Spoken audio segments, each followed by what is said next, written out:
Good day, good day, good day, everyone. Welcome to Morning Sip. On today's show, we are taking two. We're taking two from yesterday's show because you know who was having a tantrum because I had not fed him. So today we're going to continue with the question that my tree, my Laguna tree, asked me, and I am asking you. And then today it asked me another question. So let's get ready and start the show.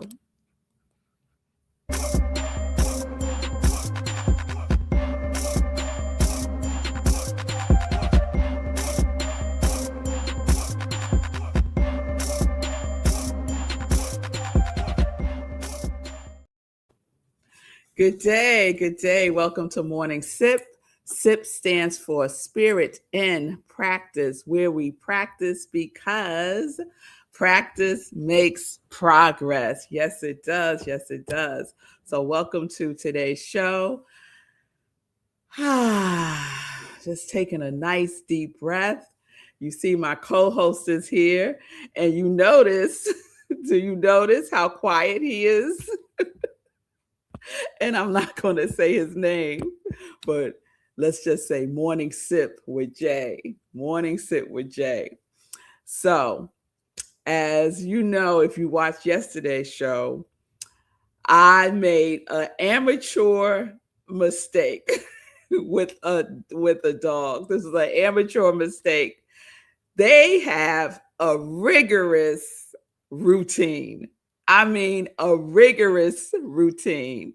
And any deviation from that routine, Pamela, get ready. Get ready. Because there's no telling what is going to happen. And so, what had happened yesterday was since I had not fed him and I broke the routine, he was reminding me, oh no, siree. Oh no, siree. If you think you're going to have a morning sip with Red Melissa, no, you are not. Not without feeding me first. So we had to cut yesterday's show quick. And so we're back for take two of the question.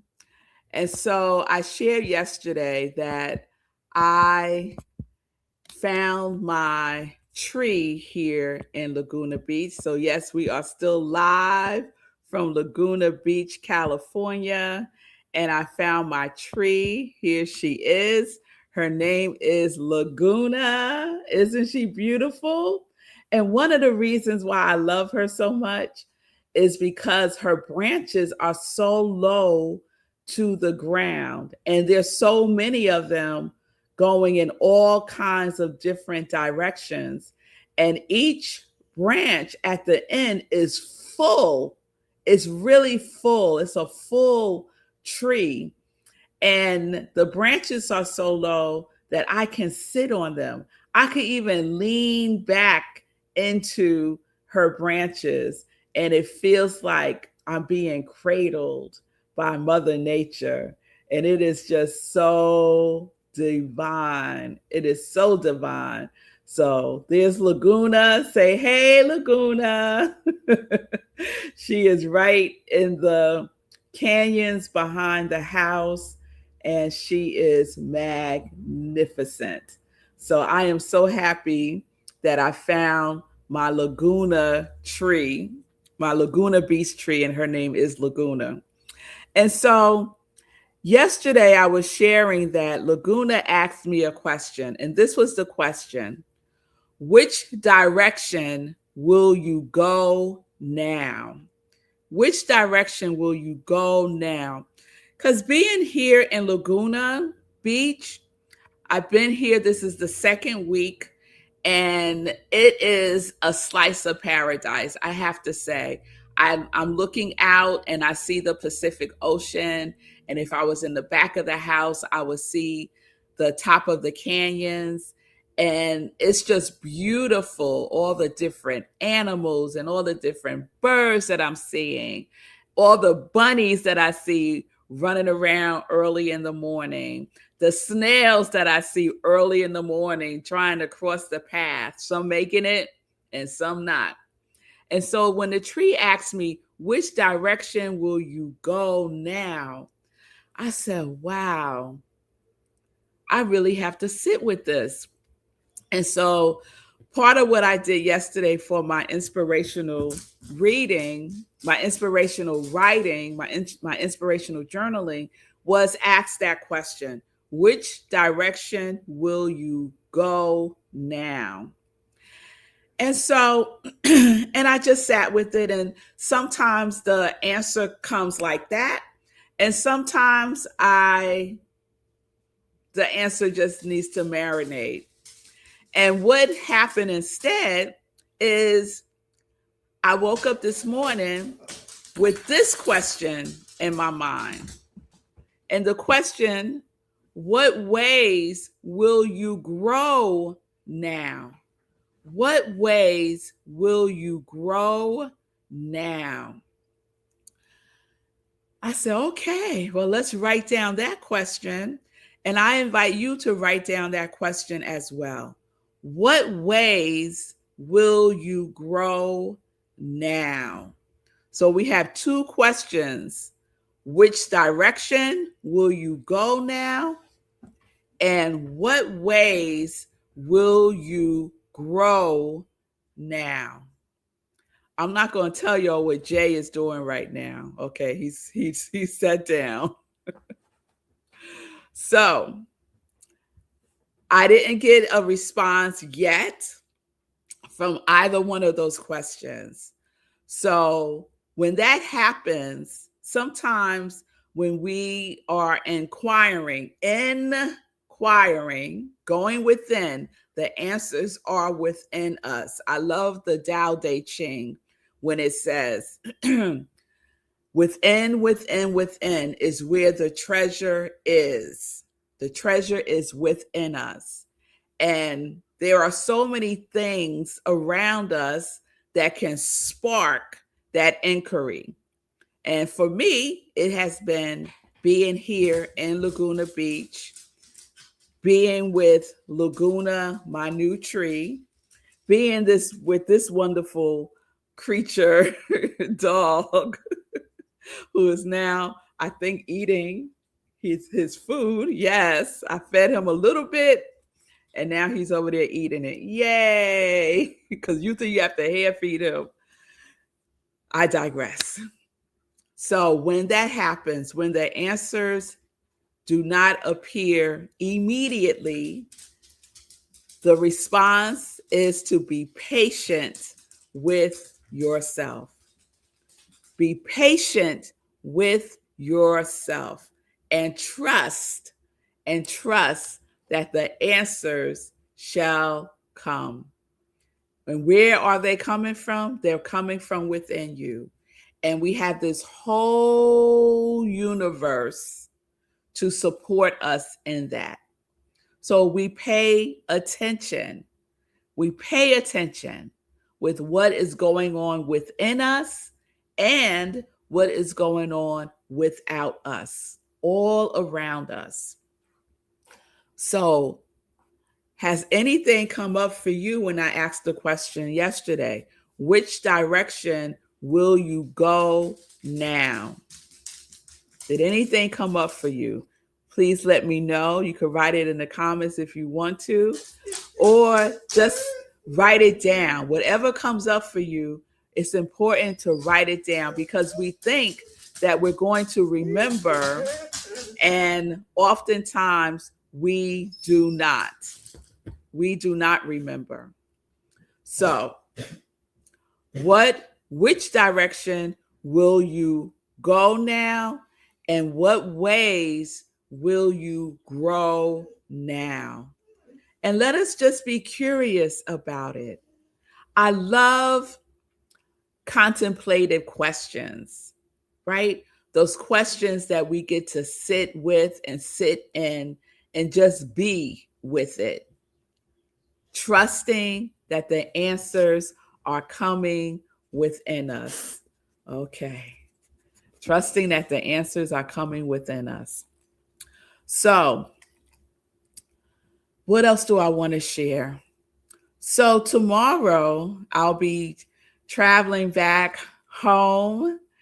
My intention is to do a show because my flight isn't until the afternoon, but we'll see how the morning flows because I'll be doing my last walk with this wonderfulness right here in the morning. I got to get another morning walk in. And it's been so wonderful having that routine. And the other thing that I thought about when this one here was having his tantrum was, what if we had tantrums when we don't do our daily spiritual practice? Right? What if we had a tantrum whenever we decided that we're going to skip our daily spiritual practice because we think we don't have time, because we tell ourselves, oh, I'll do it later.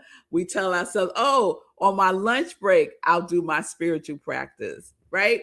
We just tell ourselves whatever we're going to tell ourselves to make it okay for us to skip something that is so important and foundational to our day.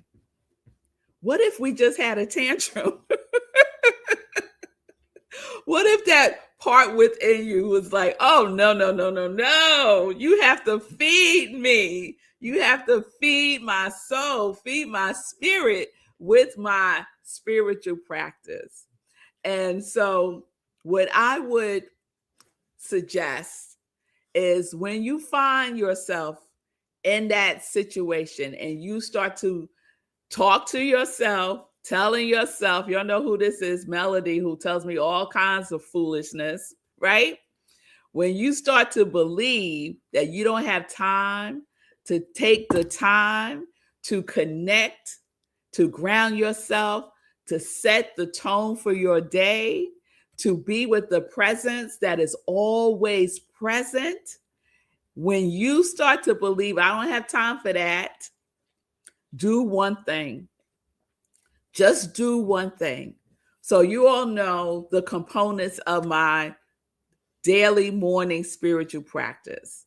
My components are inspirational reading. I read something that inspires me. It could be the Science of Mind magazine. It could be a spiritual development book, something that inspires me. It could be the Bible. It could be the Quran. It could be the Tao Te Ching. Whatever it is that inspires you, we read that, and it could just be for 5 minutes. And then we do inspirational journaling. And that inspirational journaling could be based on what you just read, or it could be these questions. What ways will you grow now? Which direction will you go now? Right? It could be a question. You can ask for guidance. Yes? And that could be 5 minutes.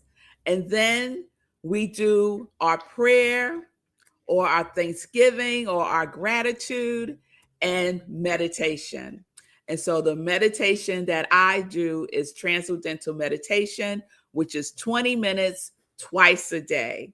Now, do I do my 20-minute meditation twice a day, every single day? I do not. Sometimes that second meditation gets away from me. But my first meditation of the day in the morning is non-negotiable. Non-negotiable. So pick one thing. If that dialogue starts with, oh, you could skip today. And then you even tell yourself, we'll just double up tomorrow. No, no, no, no, no, no. Have a tantrum. Have a tantrum and sit yourself down and say, we're going to be in the stillness for 2 minutes. We're going to say 3 things that we appreciate about ourselves and that we are grateful for. Right? We're going to give ourselves that consistency, that deliberate consistency, because that will help us to discover what ways we are growing now and which directions we are going next. So, those two questions are up for me right now because I feel that I'm going through some transitions in my life, and transitions used to unnerve me, and now they don't as much because my depth of trust has strengthened over time. And so I can be more at peace with transitions than resistant to them. So that is our message for today. Those two questions, I invite you to take them in, to ask for guidance, and to just be patient with yourself as that question bubbles up from within, from the root of who you are. Yes? Which direction will you go now? And what ways will you grow now? All right, y'all. All right. So let me check in. It's good to see you, Shay. I hope you're doing well. All right. Let's get into some joy news. So this Sunday, I will be back at Rockland Centers for Spiritual Living, where I am the spiritual leader. I have been on break for the last 2 Sundays. And so this Sunday, we'll be wrapping up our April theme, the practice of being. And I've been practicing that this whole time in Laguna Beach. What a wonderful place to practice being. So I'll be wrapping that up this Sunday, 10:30 a.m. Eastern Time. My talk is Love as a Daily Commitment. Love as a Daily Commitment. Isn't that delicious? So you can go to rocklandcsl.org. We are virtual this Sunday, so you can join us on Zoom. We'll also be live streaming on Facebook. All right. And I love the graphic that I found for April. Isn't that wonderful? I love that graphic. And the quote is, "We are born with only one obligation, to be completely who we are." We are born with only one obligation, to be completely who we are. And that is by Mark Nepo. And I just love that so much. And let me end with another quote. And this quote was sent to me yesterday from Shay. And I just love it so much. The quote is, "Seek out a tree and let it teach you stillness." And that's by Eckhart Tolle. Seek out a tree and let it teach you stillness. And that is what my Laguna Beach tree is doing for me, teaching me stillness as I inquire about my next steps. So I'll see you all tomorrow. Peace and blessings, everybody. Peace and justice. We're living life in joy, connected to our yes.